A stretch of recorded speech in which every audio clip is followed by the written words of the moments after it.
नमस्कार मंडळींनो, जय महाराष्ट्र. महाराष्ट्राच्या राजकारणातून सर्वात मोठी आणि महत्त्वाची बातमी समोर आली.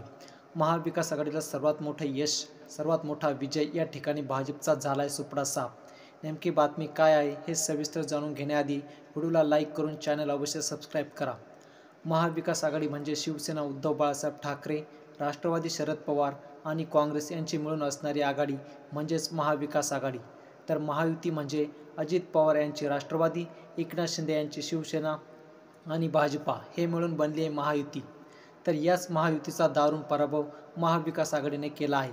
ही निवडणूक कोणती आणि कुठे झाली ते सविस्तर आता पाहूया. सातारा जिल्ह्यातील कराडच्या सह्याद्री साखर कारखान्याची ही निवडणूक होती. या निवडणुकीत बाळासाहेब पाटील यांच्या पॅनलने जोरदार विजय मिळवला आहे, म्हणजेच येथे महाविकास आघाडीने विजय मिळवला आहे.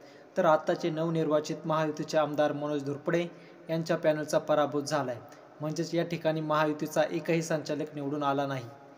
त्यामुळे महायुतीला हा सर्वात मोठा धक्का पाहायला मिळाला आहे.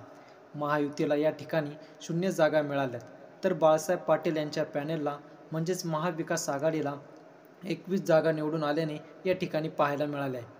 विशेष म्हणजे बाळासाहेब पाटील यांच्या पॅनलचे सर्व उमेदवार हे 8 ते 8.5 हजाराच्या फरकाच्या मताधिक्याने निवडून आलेत.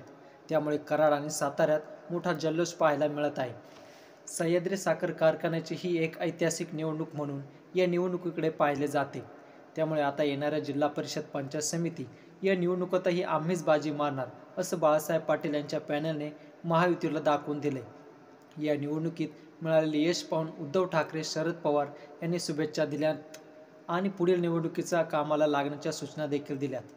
या विजयाबद्दल तुमचं काय मत आहे? जिल्हा परिषद पंचायत समिती या निवडणुकीत कोण बाजी मारेल, महायुती का महाविकास आघाडी? कमेंटमध्ये सांगा. हा व्हिडिओ आवडल्यास जास्तीत जास्त शेअर करून लाईक करा. सोबतच आमचं विश मराठी यूट्यूब चॅनल अवश्य सबस्क्राईब करा. पुन्हा येऊया नवीन बातमी घेऊन. तोपर्यंत जय महाराष्ट्र.